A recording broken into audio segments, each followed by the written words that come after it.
Jennifer Bamutula kyensobi gye yakola era eyinza okuba ng'enyiziza Museveni okumugoba nti mugayaavu.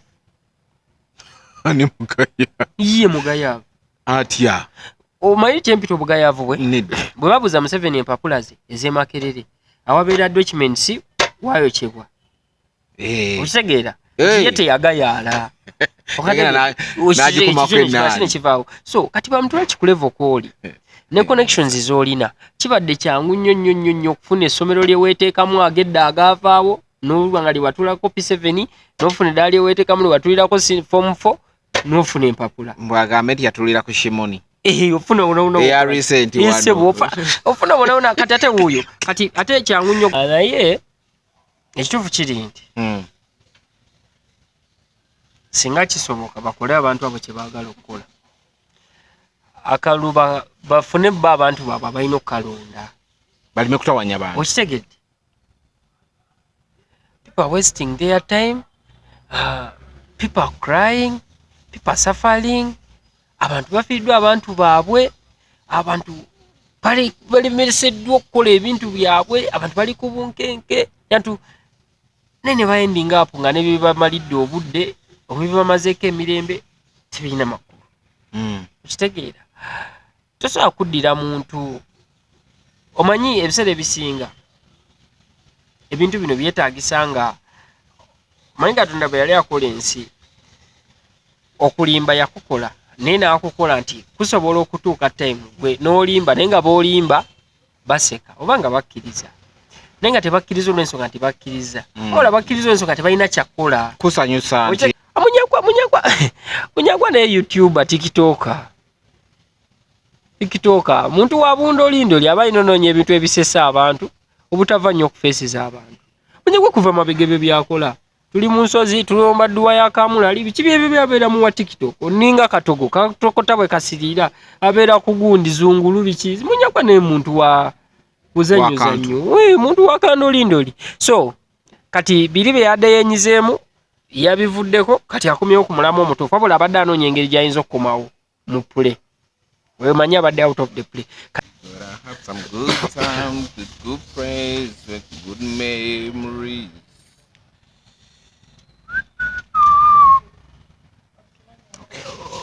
Okay, oli mu vibes za good memories.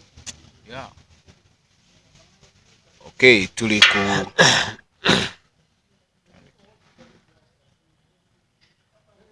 tuli ku the truth. Mpuliriza bwese. Katubadde n'obutonotono bw'oyogera. Tulina buzibu. Okay, tuli ku the truth media, go subscribe, follow. Lunaku lwa COVID every Tuesday tubeera ne Musa. Nga tutematemamu but unfortunately this Tuesday ebintu ensonga ziri so serious, ensonga ziri gumite. Wenjogera bwe nti I know some of you mama ule mwagalabye but ensonga abantu ekitubadde bakyogerako dda unfortunately ndoza eyamuwa appointment nga yeta namulabamu buzibu bwonna.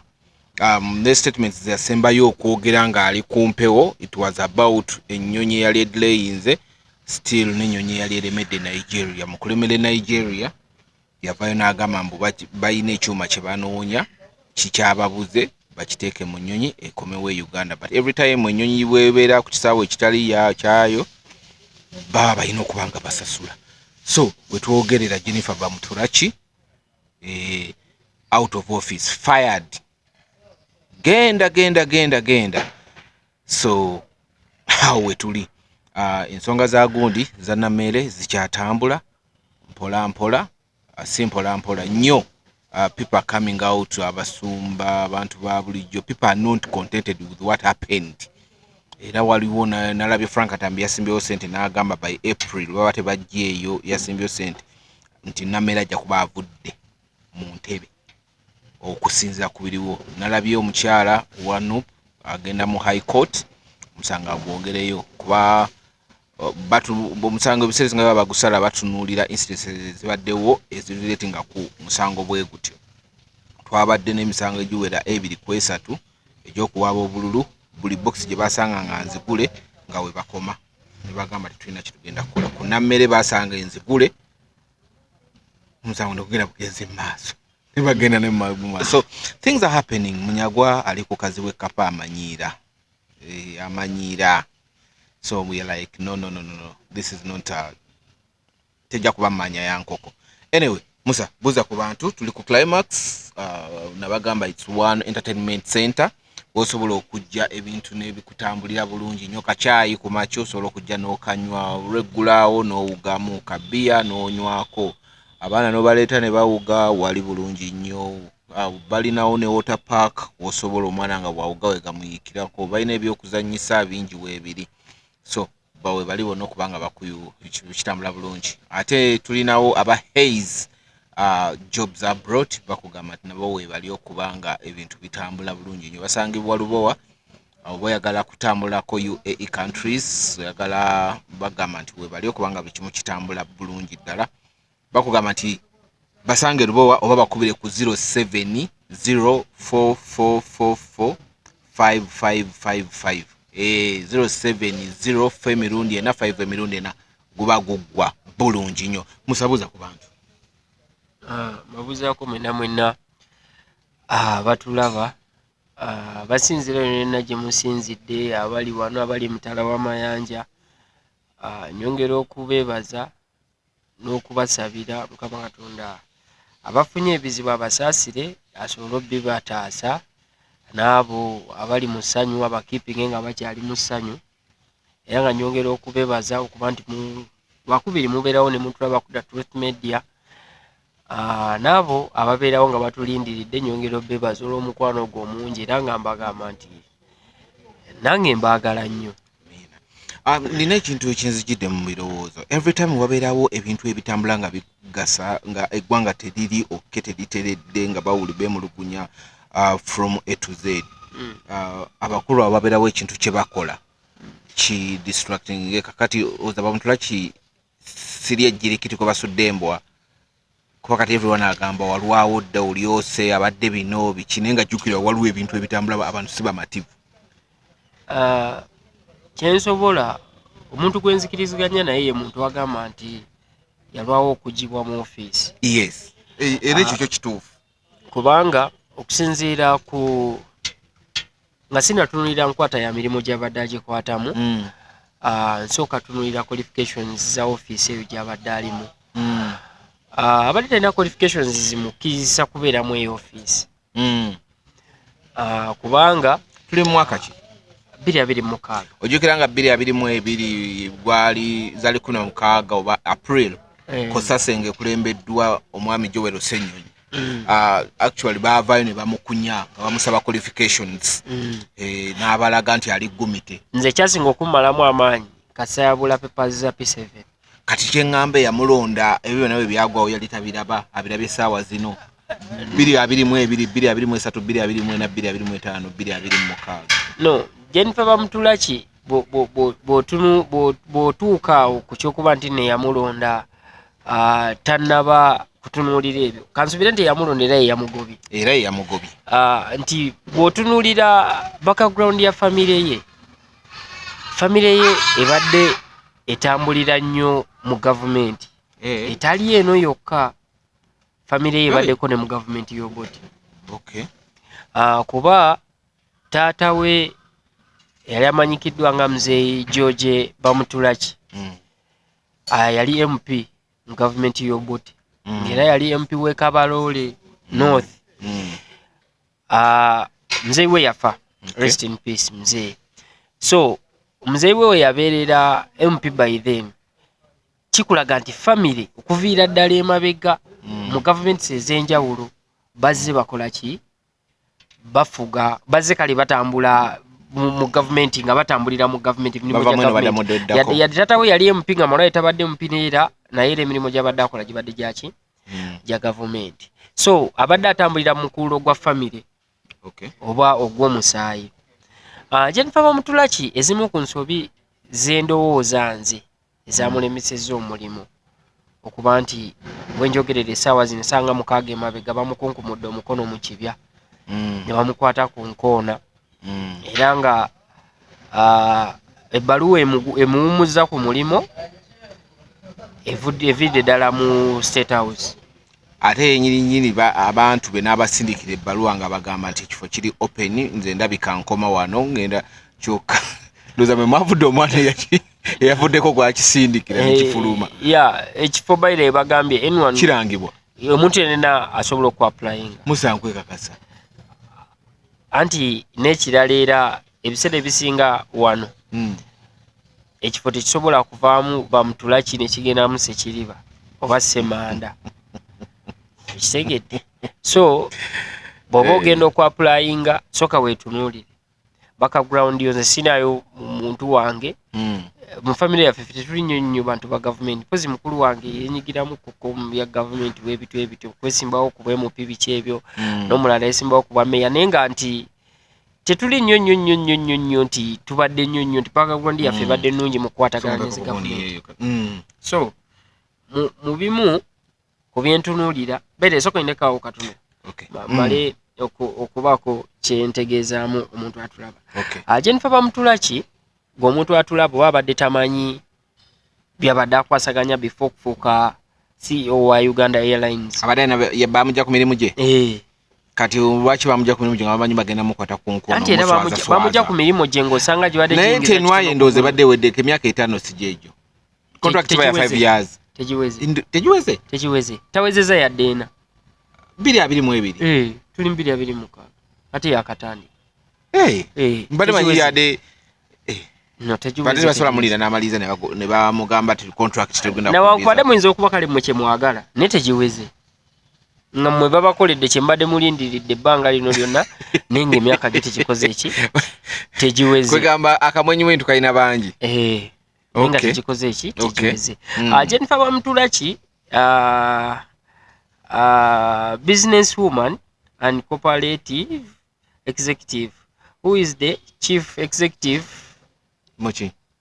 officer of Uganda Airlines we yakuvuddeko tekukyali ine kale kati yabadde business woman business woman ndoza abadde n'ebintu byabadde akola nga like kale omanyi ebisere bisinga omuntu bobeera wa business oba okwasaganya wano nawali nti gwe oteeka wasobola abadde muyiribi omuyiribi tekitegeeza muna bizinensi omuyiribi abeera muyiribi baida weno omuntu omuyiribi tabeera na kiki kyekyo kyenkugamba nti abadde muyiribi ate ono ye abadde business woman ate tayiriba kale abadde ne bizinensi ezize before okujja ku Uganda Airlines abadde ne bizinensi ezize ze simanyi nosanga zakola ki kati olaba kyabadde bwe kiti Jennifer Bamutulaki to the Uganda Airlines staff yagize n'abagamba the board will advertise the yagambe dear colleagues the board will advertise the position of executive officer shortly and you are all encouraged to apply if you meet the required qualifications yete yazina naye yakufuna anenga heading ya wano etandika Jennifer Bamutulaki fired on spot omwana yakiwataddeko omwana yakitaddeko kino omwana yataddemu kateeke then n'agamba the job description and the application form will be published on the website kati wano yadde ayagaliza bastaff babadde akola nabo nti anytime from now government egenda kuba eranga omulimu gw'okubeera executive officer wa Uganda Airlines osanga enkyukakyuka nga awandikira banne ababbirako nti namwe musobola okukola ki naye alina akantu keyataddemu n'agamba n'abagamba alina wano wagambide if encourage you to apply if you meet the required qualifications olaba yagufuna taziina anti lwaki agamba akaliriza banne babeere nazo anti kati kyekiri kyova olaba nti bwe tubadde tutandika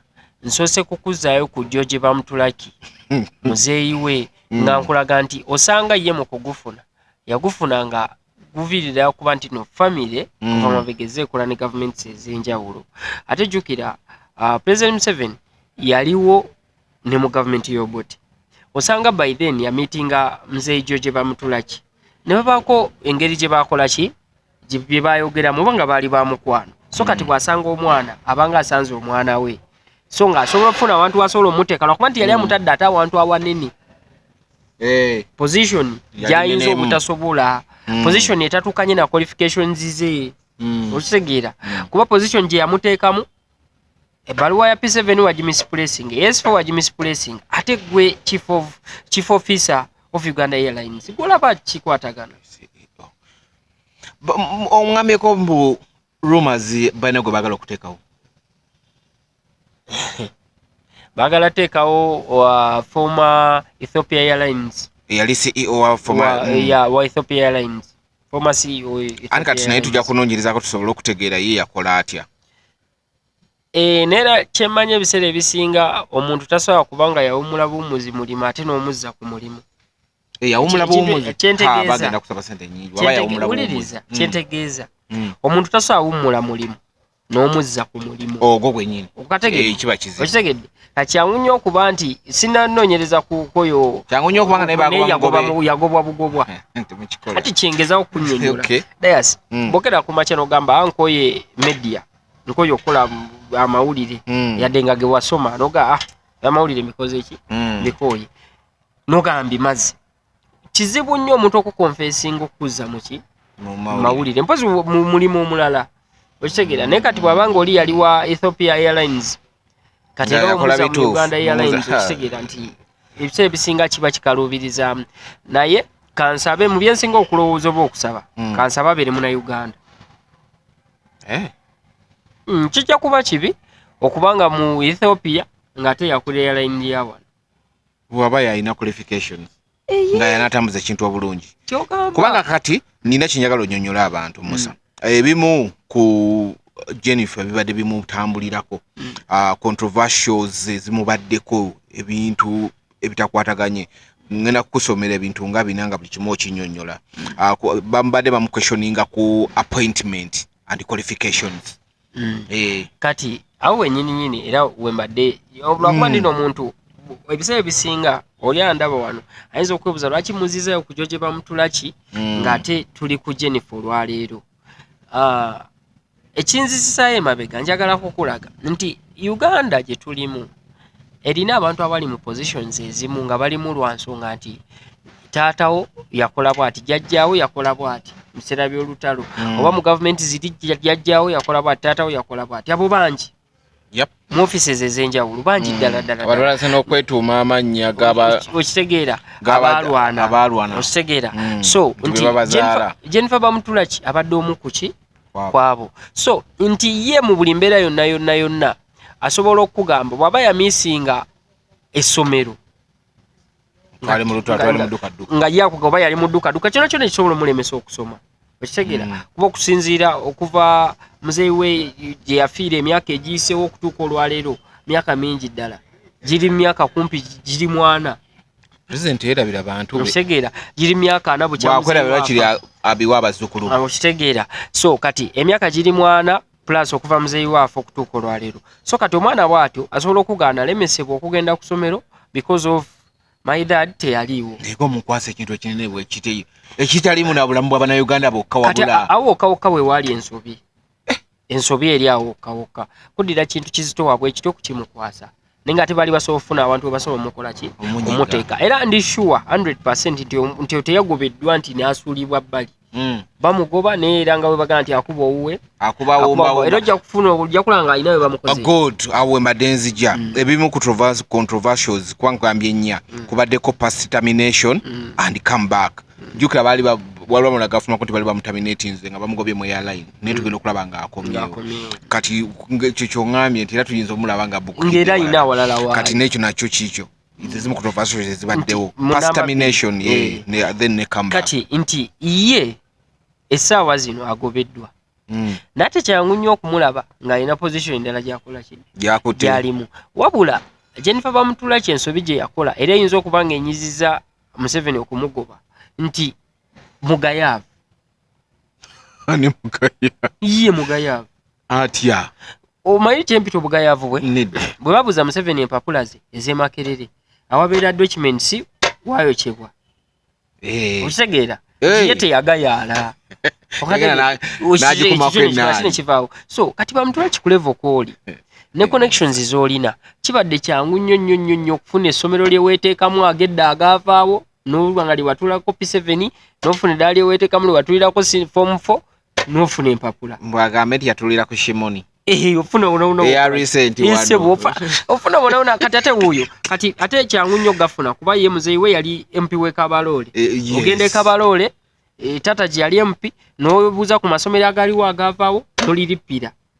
Bw'omala oliripira n'ogamba n'ogenda mu UNEB n'obaga abannaye nze dino essomero gire nti bwe nakolera ki bwe natwira P7 n'olw'ensonga nti yagayaala kati kyanyiza ebimu ku binyiza mu 7 bugayaavu bwe yagayaala kuba bo bano bino byonna babikola ki babikola wano bisobokera ddala kati kitegeeza tali speed nga muzeeyi bw'ayagala kati era ajja kufuna awantu awasobola okutuula omuntu omugayaavu amukole ki amutuuza naye kati jjukira kati muzeeyi oba omulekedde ebyokuwoza biki bingi agamba abasajja opposition bimuli bubi mu questioninga kakati ono akyalwanagana na bino ate gwadde kuggwa atalina yadde qualifications za P7 gwatwala Uganda Airlines.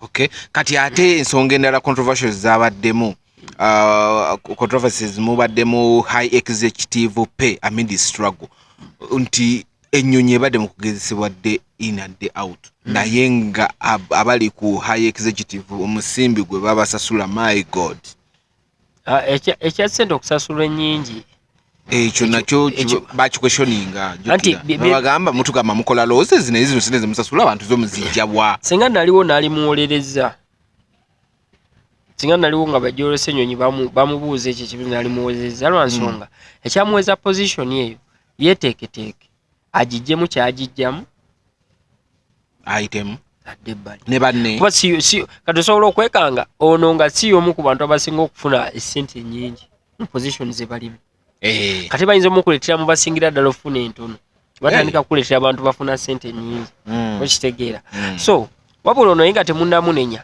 ye era position gyalimu nga n'empapula ezirina gibeeramu tazirina mwali mumusuubira kukolaki kyekyekendi nali nsobola omuwolereza kati mumusuubira kukolaki kuba tabimanyi takola kitegeeza ye alina kutetenganya ssente zize zitakuba nawe oba tosomye ssente z'oba olina okuzikolaki okuzimanya kati ye nga yanoonya ssente nzifunye ntya kati controversy endala mubaddemu ne kino scrutiny by government and oversight bodies kati bodies ez'enjawulo zaavangayo nga zemulugunya ne parliament okumutwala n'emukunya ezo nazo zezimu controversies ndoza president zagambye buli kaseera ngenda kuba neewozaako naawe ate kati ono omwana aliwo omwana kale ono omukyala nansonyi ekikwesa ekyo ono omukyala Jennifer Bamutulaki anti kati mayinga gye nayogedde ku muzeeyi we kati yemba mutwala nga mwana woli kati Jennifer Bamutulaki omukyala Jennifer Bamutulaki bambi ye mu byonna n'okuvaayo okumanya nti talina mpapula za kutuula awo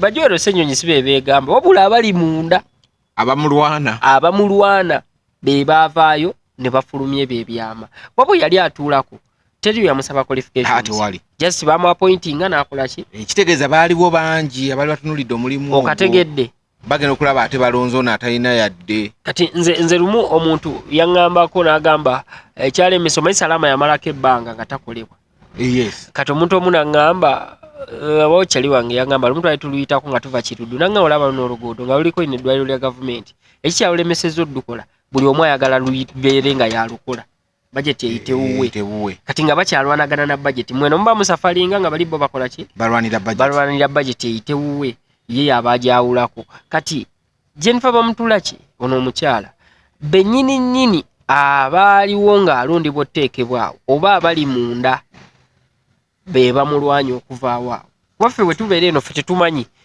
nti talina mpapula okitegeera tusamanya nti alina empapula oba talina wabula bo bennyini abakimanyi abazze bamunoonyerezaako abawangadde naye era be babikola ki be babimanyira be bavaayo ne batta ttiimu etandika okumukola ki okumukweshoninga ne mutwala mu parliament ne bamuzza eno nga bali be bawaayo information nti kati bw'ayita ku kino mumubuuze kino kyobola bamubuuzanga ebibuuzo nga biriso ttaki nga bimukwatako nnyo emotionally lwakuba nti mukyala mugumu yayinanga n'okukaaba baza okubuuza ekibuuzo ontumbuka n'okaaba era yatuuka n'asirika n'abatunulira anti awo bonabona ng'agamba oba nkuba bukubi mulanga kitegeera agambye na misplacing my papers n'omugawe wazi misplacing ne UNEB nezi misplacing abakozeemu nga kati mu bintu era ebimu era ya gundi ya Bamutulaki mubaddemu ekya huge and persistent huge financial losses mu financial year eya 2023-2024 Uganda Airlines yakola loss ya billion 237.8 billions za Uganda losses. Kati olaba loss ogiraba bweba yakamala okukolebwa bweti oyo yennyini abadde CEO n'akakiiko ke nga tebannaba kukola kirala kyonna nga erosi yakagawo batandikirawo kunoonyerezebwako abamu ku bo babana mu katimba. One. Kati nze nvaayo era nga nakyali ku saidi ya Jennifer Bamutulaki ne muwolereza. Lwaki? Ensonga lwaki muwolereza? Dasitosaakera ku makya n'okola bizinensi nga buli kintu ekifuluma kirina okuwandiikibwa. Nfuna bulungi. N'okera ku makya n'okwana omukazi nga mulungi ng'omwagala nnyo wabula nga tamanyi kukola ki? Kuwandiika. N'omukwata n'omuteeka mu bizinensi ng'okimanyi nti tamanyi kuwandiika wabula bizinensi eyo okubeerawo n'eyimirira bulungi nebeera stable yeetaaga omuntu nga buli kifuluma akiwandiika. Kati gwe n'okwana omukazi nga mulungi n'omukwata n'omutuuza mu ki? Mu bizinensi eyo. Bizinensi eyo bwegwa kuggwe n'omukazi oli ananenyezebwa. Nze yamuteekamu. Wakimanya nti tamanyi kukola ki? Kuwandiika. Ate omukutte omutazise mu bizinensi yeetaaga omuntu amanyi okukola ki? Okuwandiika. At the end of the day omusaba accountability olaba losses zokka. Ddala bwo mujajingirawo for real. Kati nno tukyali awo. Loss ya in 2 years ya accumulatinga. Nebanga tuli mu loss ya 500 billion Uganda shillings. Ate ekya losses era nkyayongerera. Wali tuvudde ku bibiri. Nkyayongerera omuwolereza. Njaga tutula olwaleero Bamutula kyagobeddwa. Jennifer agobeddwa leero ku mulimu. Nsaba Mukama watuna batanguize batekeko omuntu omwangu. Tuli wano tutudde. Mu myaka 2 njagala tutule wano Uganda Airlines bwe batayina losses. Lwaki ogamba bwoti? Lwansonga nti ekyo bwe kirina okuba. Uganda erina kutambula nga tuli mu negative zokka. Okitegedde? Tulina kuba nga buli wamu tubangibwa. Waliwo ebibuze. Paka. Kati waliwo ne revenue leakage yali ya billion 10. 10 billion. Nga tebaziraba. Eyamwapointinga eyaleeta idea. Wali tubadde mu losses nti losses emirimu biki wano zirabika oli yazikwata n'azimisplace nga teziyingira abantu. Eyo leakage billion 10 nga tezirabika. Eyaleeta idea eyampointinga eyamuli commandinga neya signing anagamba akole bonna beetaaga kukwata ne basibwa. Anti ogamba gundi bamusibola. Anti olaba ebiseera ebisinga bw'ogenda okwapplyinga omulimu waliwo kye bayita interview. Yes. Okitegeera? Olaba ne interview bazigaba mu masomero. Noleeta omwana noga omwana wange nze gye mujja abadde wa pifu. Abadde mugezi ripoti ino ya first term wabula mujjeyo olw'ensonga nti obesomero linemeredde bbiri oba bikitufunyemu obutakola ki butakkaanya ne bamukwatira ne bamutuuza mu interview. Okitegeera naye nga already waliwo n'ebiraga wabula lye essomero nayo nga lyagala okupuluvinga ky'obakola ki baleme twala bigambo byo wabula batwale kye balabyeko nabo. Kakati eyakera ku makya n'agamba nti kati ono akole yasinziira ku ki? Simanyi nze naawe kuba wano sirabawo interview. Mubadde muna ekya flight gundi disruptions and operation strain. Flight disruption yeyo iste gitwakafuna recently one Dubai abantu bwe bamala ennaku 3 nga bakayana ennyonyi n'efiire London endala n'efiire Nigeria ng'ekyuma ekigendo giservice nga tebakiraba tebakinoonya tebakifuna.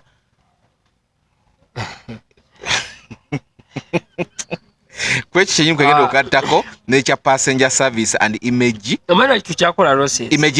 issues nti Uganda Airlines erinnya libadde lifa.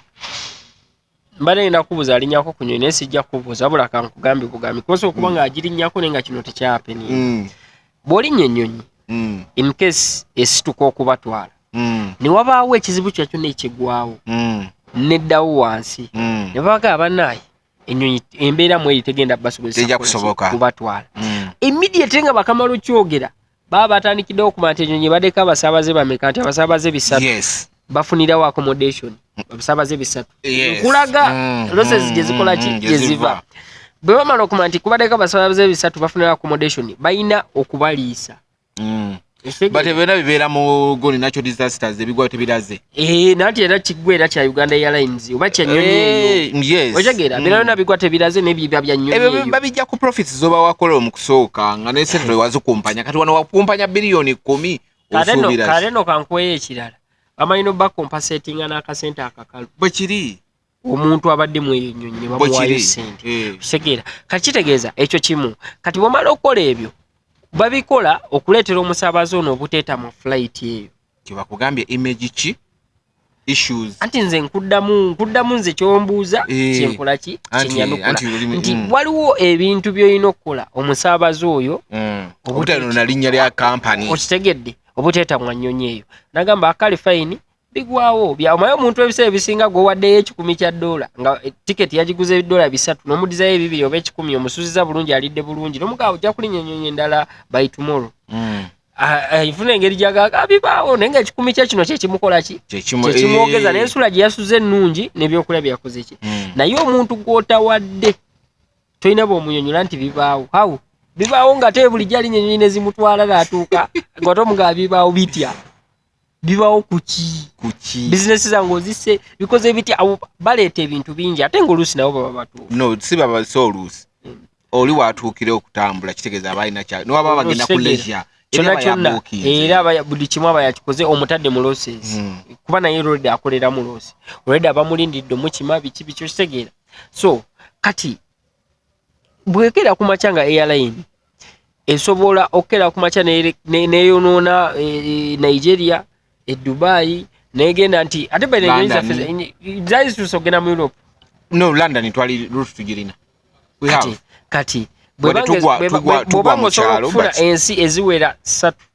ng'ennyonyi zo zikonkomalize y'abantu tosobola kukola eba tekyali business omanyi business y'ennyonyi business y'ennyonyi nzibu ddala companies zibaddewo waliwo ennyonyi eyabula era bagamba ennyonyi eyo yabulira mu Bermuda Triangle yabula after like over 35 years then neddamu nerabika n'abasaabaze naye nga bagamba mbu yali mu Bermuda Triangle kati eyo ennyonyi eyo yagenda okuddamu okulabika nga kampani yagwadda nti olwaleero ennyonyi bwekera ku makya neesuula abantu olwana nnyo okukirizisa abantu okuddamu linnya ennyonyi kuba bo basigalamu kiri nti ennyonyi zo zikola ki zigwa kati kitegeeza abantu mubataddemu ekintu nti ennyonyi za Uganda Airlines zituuka ne zifunamu obuzibu okitegeera kati oluusi lwose zivaawo kakati kyenyagala okubuuza Musa what has taken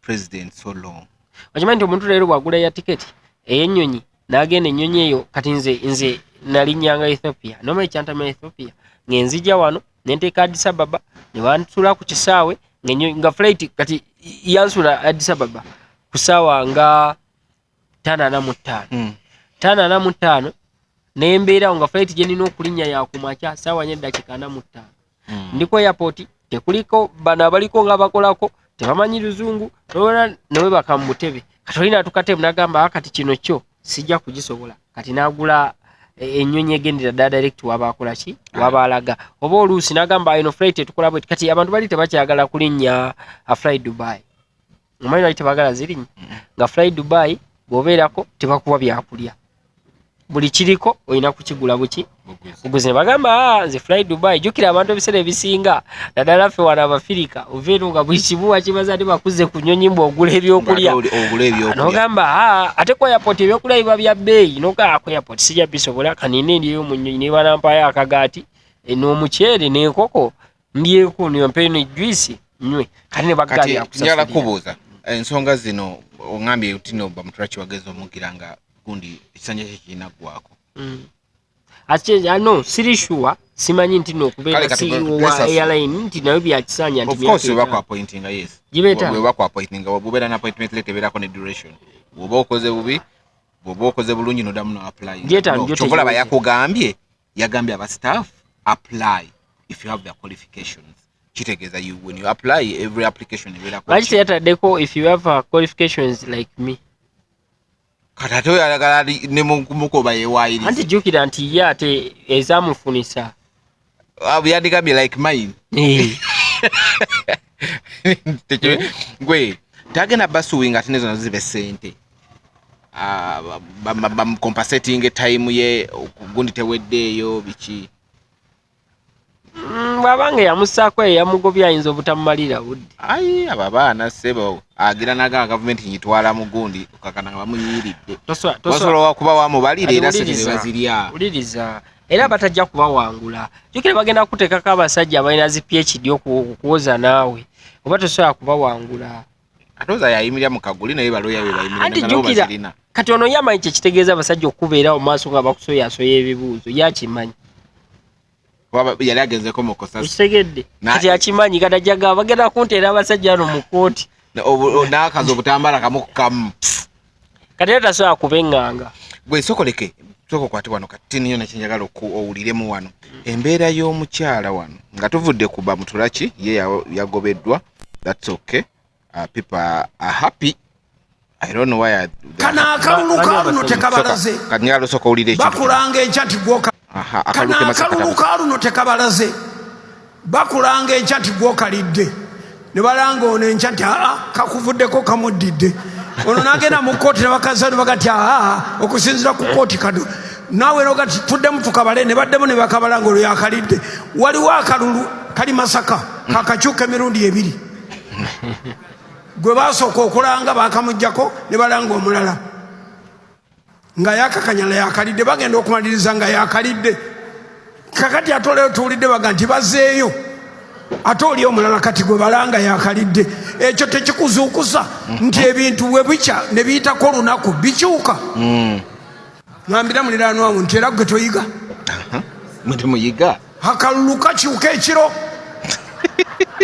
ebokisi eyabadde mu 16 kati eri mu 16 nga n'abalozi bawerawo obululu butabuka buzaala bunnaabwe ekiro balonda buli lubuto wabeere wakubira Yesu engalo okay kasijjagira village playground honorable Nalugwa Rose yagiwangula n'obulu 12 nga Namera ayina mukaaga nga Kakande alina 11. When we opened the box we found out nga Kakande alina mu bubiri because oyo mwami asimwe yabadde to verify nabuuza alina mu bubiri when on the tally sheet I'm seeing 11 nagamba tunonyereze nabuuza kale let us leave that tugende ku Nalugwa nga alina mu 5 mu box nabuuza tukebere mu obungi they had a pile of Justin Namerez nga buli mu more than 300 neke nyini awo yaberede puzzle teyadde mu kutunula mu box nalekera judge omulala yabadde wawo magistrate omulala bwe yabirekedde alikoze eki abikwasaganya meaning that what we had put on the press conference earlier into they had gone in the box we found out even boxes nga wansi bazikola ki bottoms zayo zakola ki zayabika ndowooza mwabirabyo ku social media bottoms zazo yazayabika we found out that they stuffed in what obululu nga babuteekamu dda twagala tubuuze tulete diara forms za president kuba abakulu b'ekibiina bazikunganya tulete diara forms z'ababaka ba parliament tunonyereze on the number of several polling stations where I had obulo wazimbulukuse tulabe abantu abalonda bwolo n'obwe bamuwadde weesanga nga bamuwadde wano ku Masaka secondary abantu 93 be balonda the whole polling station yalinawo obululu 393 yabujjawo bwasangiddwa mu box omo bwagenzeemu buti waliwo gye twasanzeemu n'obululu bwaki n'obululu bw'ababaka abaami nga bukyalimu nga bulinga 10 nga bonna obugasse naye ng'obubwe yekka bulinga 4 so that's what we had told you that we got prior knowledge that they had stuffed in ballots and we continued with the what with the recount obululu balonda buli pregnant bali bakusula akalulu balonda buli lubuto omanyi so ensonga ya Namere Abannayuganda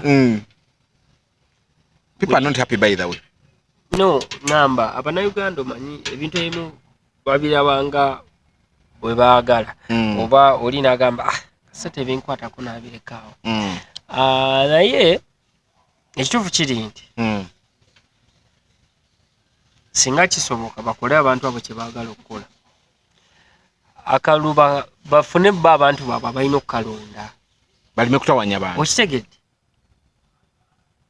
people are wasting their time people are crying people are suffering abantu bafiiddwa abantu baabwe abantu balemereseddwa okukola ebintu byabwe abantu bali ku bunkenke abantu nene bayendinga apo nga ne bebamalidde obudde obibamazeeko emirembe tebirina makulu okitegeera tosobola kuddira muntu omanyi ebiseera ebisinga ebintu bino byetaagisa nga manyi Katonda bwe yali akola ensi okulimba yakukola naye naakukola nti kusobola okutuuka time gwe n'olimba naye nga b'olimba baseka oba nga bakkiriza naye nga tebakkiriza olw'ensonga nti bakkiriza ola bakkiriza olw'ensonga tebalina kyakukola kusanyusa nti walogeddeko ku makya daasi nga oli waka wuwo n'okwata abantu beewuukira mukyala baana biki bw'otandika okubanyumiza emboozi zo tewali agenda kukola ki kugaana era tewali agamba ye taata bw'atyo kyobula ffe tukuze ffe tumanyi nti emmese bw'okuula erinnyo erigula era ekuwamu ki sente era muwala wange yakuula erinnyo n'aŋŋamba dadi nakudde erinnyo naye emmese tenampa sente naye bwe yalijjaamu teyaŋŋamba ye aliteeka buteesi ye yafuna wakola ki wateeka ne mugamba awe watadde emmese tekola ki teyitawo katuteeke wano emmese weekola ki weeyita netuteeka emmese weeyita era yagenda ozukukenkera waalo nga waliwo 10,000 nanga dadi emmese yampadde ki sente ne mugoolaba oliwo okula erinnyo kola ki teeka wano so yali motivation baana manya butabakulira okitegeera mannya ago butagereka nti ddala alikulire mu ddala ng'era alibwanyi samu wawe bwafuna erinnyo erinyeenya ngamba dadi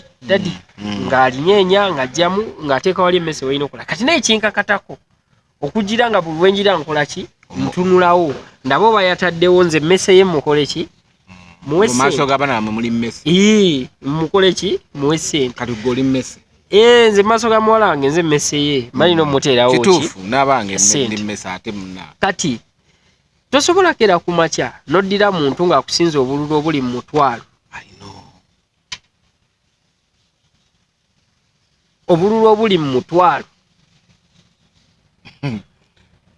n'ogenda n'owaaba mu kooti n'okomawo nga buzadde nga tebunaba kuzaala ekkooti n'ekugamba jaji n'akugamba nti nnyabo singa mundeetera wano bokisi yonna nga teriiko siiru ebyokulonda tebigenda kuddibwa tetubala kalulu we tukoma obululu ne bokisi ne zijja nga kuliko era etaliiko siiru nga kuliko n'endala ate nga temwakomye bukomi kutabako siiru nga kuliko ne zirimu ebituli wansi n'amaana agamba nti according nti bokisi zino zizze wendi kakabalibwe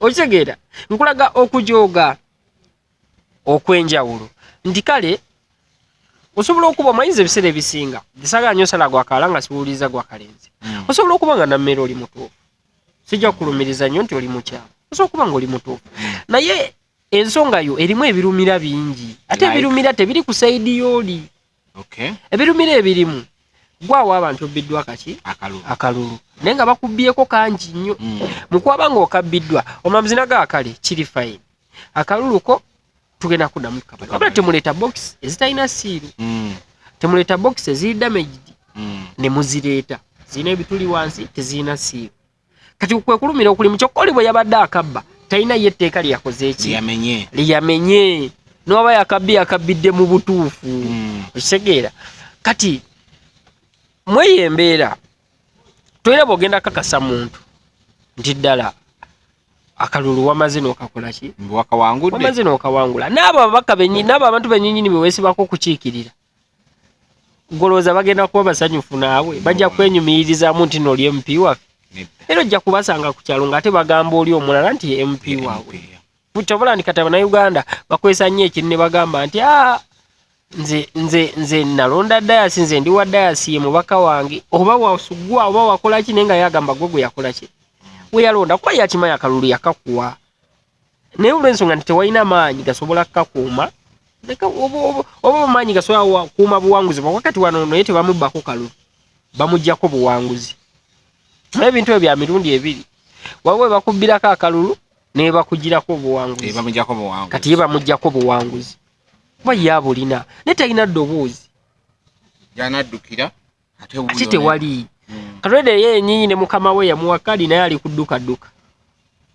Okisegedde? Yes. Kati kitegeeza olutala agenda kululwana nga ye ate batasobolera kuwaana naggusa. Kitegeeza koyagaleko ogaane Nammere ajja kubaayo. Naye gundi yatugambya yataddewo ne ssente n'agamba mateeka javaayo Ntambi. Ndowooza agenda loga muloge. Simanyi naye ndowooza ekintu kyasinziddeko ng'oggyeko waliwo munda abantu Nammere batakolagana nabo bagamba ekyo kyabaddewo mu bukyamu. Manyi muntu wakubeera nga ki ayina entalotalo. Obadde okimanyi nti Nammere omukyalo neyagambye agenda mu High Court kwongera omusango guno. Kati kansoke nkunnyonnyola otegere bino ebintu. High Court ye eri ludda wa gy'agenda mu Uganda eri wano. Kati ebisoko ogireke embuzi soko ogireke. Kati Nammere kituufu alina baalina nabo ki entalo ab'omunda. Obadde okimanyi nti Nammere kyeki kye nagambye nti naye famire ye evudde mukulu bamulanga Kisempije. Okategedde bulungi. Abadde minisita ndowooza wa agriculture then nanyumyanga naawe security. Kakati abantu abali mu mbeera bwetyo bakakkana baweereddwa ebifo mu mbeera y'okugamba nti kamuwe awo wenzirayo ku kiro ekya Jennifer Bamutulaki nti bakuwa newo batutuukanye kubeera ono naye era omutwala ngeri atalina qualifications. Kuba ne vote ezo katuzibalenga qualifications okitegeera ez'okkubeeza mu kifo ekyo. Ebisaanyizo biba tebimala mu bululu tebaabukuwa. Kitegeeza ekifo kirimu ngeri ebisaanyizo tebikola ki tebimala. Kakitegeeza talina njawulo na Jennifer Bamutulaki. Obululu tebaabumuwa wabula ekifo agenda kikola ki kibeeramu. Kati kyekyo naye ng'akiri mu lwa famire. Kitegeera. So naye nga kya buswavu ate era nga waliwo ekintu kyobeeramu naye nga tokyeyagaliddeemu. Olokeddeko ku makya n'otebeeza mudaasi bookera ku makya n'oyanula olugoye lw'omuntu kuwaya n'olukuba n'ogamba kati jja tukole pulogulaamu ng'okimanyi lwabwe nga walubbye kitegeera balabika ezinyini owulira mulejiro gaali ku pulogulaamu yadde esaati nagibye naye tumunjasamira naye nga tebabimanyi nabimanya naye nga kiri muli kikonuguna omugamba abandaba ku Truth Media esaati gyenimu nagibye naye temunjasamira naye nga bogamba tebakola ki tebakimanyi nti wabbye enzibe bo bamanyi nti engoye zo zibayo wakuba waluguzi. So kati byebyo obeera mu kintu naye nga kibbe tokyeyagaliramu.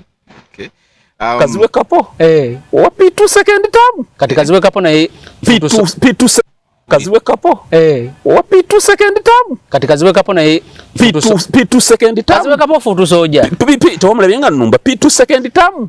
Kaziwe Kapo P2 second term qualification kusuna nnongo solo jita goba sindi ko kulumba munyagwa ow'amateeka.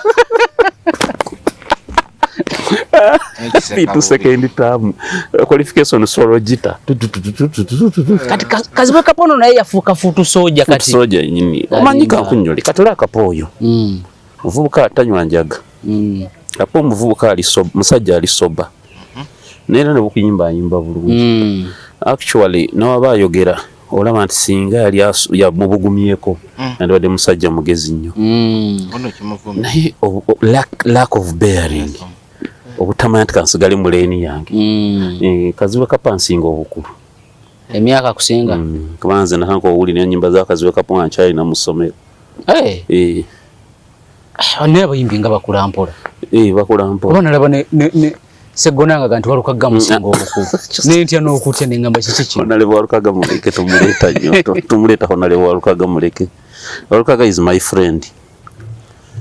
Wawulira ennyimba za Kaziwe nga okyali muto neera emu ku bayimbi bakadonkamu abaali banyimbira obulungi Kaziwe Kapo Walukaga ne Kafeero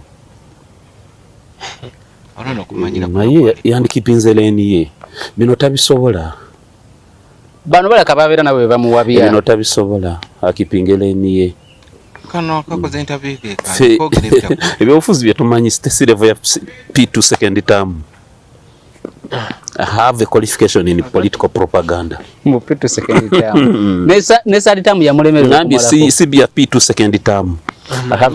We Walukagga ne P2 teyajimalako. Yakuma sorry. Kazibwe kapo ne P2 teyajimalako. Yakuma mu second term. School fees n'abula n'abakajita. Mbadde njagala tutandikire ku nsonga y'ejala bange ina amakulu nga teyina makulu. Yeah. Manyo ina level kwotuuka mu nsi muno Katonda nga kwadde ku bukulembeze oba kuba nti n'abantu bakulabirako. Olina okubeera omusengesi nno omulungi omusabanga n'akuyamba n'obeera omuntu asobola okusengeka. Nga tetunatunuulira nnyo ebyo byonna bya simanyi P2 second term simanyi biki. Soke tunuulira eky'emyaka. Tosobola kubeera ng'oli mukulembeze nga osobola okukeera ku makya gwe ebimu ku bintu by'otunuulira simanyi myaka. Simanyi mbu nali mwana muto simanyi. Kati oyagabadde oyagala alimbe teyali mwana muto. Kati wuliza olevo kwotuuka ng'olwo arguments z'otokyabeeramu. Ezokkayanira emyaka. One. Era muto ku ye. Nga tosobola kati sawa zino nawe kati ogenda ku byoli era kuba kati sawa zino kati tugende mubuze birth certificate y'embuze n'eyakazibwe kapo bye tuba tuddamu ate. Kitegeeza kati bye byakyana kituufu. Oba musinga emyaka kuba tamusinga all in all bonna abantu we bali balivinga. Ate bonna bakulu. Ate bonna baki bakulu. Kati wowe size koino tuuka. Nobeera nga tokyakaana mpaka nkayana za myaka. Wabula ate era nga sinnamunenya. Ye nga ye yakomyewo mu kituufu kyasobola okukola. Ani? Munyagwa. Isi. Kikyasobola okukola. Munyagwa ne YouTuber TikToker. Muntu wa bundo lindo lyaba inononye ebintu ebisesa abantu obutava nnyo okufeesiza abantu. Munyagwa kuva mabegebe byakola. Tuli mu nsozi tulomba dduwa ya Kamula ali bikibi ebyo byabeera mu wa TikTok. Oninga katogo katokota kasirira abeera ku gundi zungulu biki. Munyagwa ne muntu wa uzanyo. Muntu wa kando lindoli. So kati biribe yadde yenyizeemu yabivuddeko kati akomyewo ku mulamu omutuufu wabula abadde anoonya engeri gy'ayinza okukomawo mu play. Wemanyi abadde out of the play kati anoonya engeri gy'ayinza okukomawo mu play. Nkomyewo anonyeza comeback. Ekitegeera kati asanze already nga Kazibwe Kapo trendinga. Naga kati kazokemba ke Kazibwe Kapo. Nzije. Kandi Kazibwe Kapo yagambye mbuno weba akutaddewo nti gwogenda okuba nupo ekigoli funfugu. Baliteze yabonga enfe twaberanga abatonga tutega amafunfugu emmotoka zigwe mbu tutwale ebirimu. Osange funfugu emmotoka yalikoze eki yali sese. Kiba kitole kya ttaka. Kati bw'okiteekawo either okuŋŋaanya nfuufu eyo kuba liba ligenda fuuka lya nfuufu oba kuba emmotoka yekiyitako buyisi n'ekirinnyako ekuba weetonnya mukoka n'akitwala. Anoonyeza reply ejja mu kye baamuyise kuba baamuyise oli kitole kya ttaka nfuufu ng'alinga Kazibwe Kapo yamugambye gwe totumalira budde oli. Bayiba Munyagwa balowoozesa abantu nti okusoma kwakoma kubbo era yayinza okulowoozesa nti bwe yali mu Uganda yeyekka yali mu ssomero neerabira nti ate n'essomero waba yali limu lyalimu abasomesa ate nga nabo baali Bannayuganda. Kati akakantu abetobe singa tebakalowoozaako kimu ibiri n'agamba munne gwe tewasoma singa wandibadde wasoma singa wandibadde katatenze kyentegedde kikino gundi baamugambye ekintu ekituufu Munyagwa ekyokola bakimuluma baamugambye gwe byonna byonna oli nfuufu oli funfugu. Munyagwa kati akomyewo mu muzannyo omutuufu gwasobola. Kati Munyagwa gwe muzannyo omutuufu gwasobola. Si byakudde okusumbuwa abantu simanyi ngenda kubeera president simanyi biki kino kyasobola. Jangu eno kola comedy wo mpola mpola busikiti bwo butambule. Ogwe nga litambule ate Munyagwa oba weekutte bulungi n'oggulawo Munyagwa official YouTube channel. Abantu bajja kiviewinga ate olwo obadde olinamu kulinnya. Kuva mabega obaddewo ate osobola n'okwekwata bamwanji abo weakuwayo ku kasente. Buli lwakusatu. N'ozannyamu awo bakitambula ne kati gwenze neewuunya. Kati gweyinza otya okuddira omuntu gw'ogamba nti P2 second term drop out n'omuwa obudde. Oba omuwa budde. Kitegeeza mugeze ku level y'emu. Okitegeera tomuwa budde. kitegera nti ebiseera ebisinga waliwo woyina okulaba nogaane kati nankubadde nwana kino ne bano nembakola ki nembeesonyiwa n'obavaako kati ekyo ebiseera ebisinga abantu bye babasinga kati Kyagulanyi byabadde nga abasinga nti Kyagulanyi abaddewo nga alwanagana ne President Museveni ninga abaana be oba family asai taba mentioning taboogerako okitegeera so nti ebiseera ebisinga mulimu abantu nga ayina gy'abeera nomanya nti kati ono level kwali setaka kumukola ki kumwogerako naye ogenda okutunuulira Munyagwa nno bozi yakola amateeka era agambiwa amateeka lofaamu yeeriwo mubadde balabi balungi amuzize bubuuza nyinza tusobola okubajjukira ffe buntu obeerawo n'omuzano gaakangene mu lofaamu ya Munyagwa simanyi weeri kati ng'oyagala nze nkulagire gye simanyi nakyesitegeera anti amateeka mugakola lwakuba nti no birina enjawulo mwe temumanyi omuntu asobola okukola amateeka ng'akoze mateeka gawaka wuwe gwe nolina ganze nakola mateeka kumbe yakola amateeka ewaka ewuwe n'agamba nze omwana gwezizanga waka saa 12 tadda nze okutuuka ewaka ne mutambuuza embooka evaayo bwe ntuuka ewaka mwenamwena mulina okutuula mu ddiro wembalabira bwe ntuuka ewaka TV mala kulaba mawulire gawe bakulaba kyenda aba nenkola ki kati naabaga amateeka kati naganze nakola mateeka olira ganze nakola mateeka kumbe yagga yakola amateeka ewaka ewuwe mubadde balabi balungi mwe mutujoozi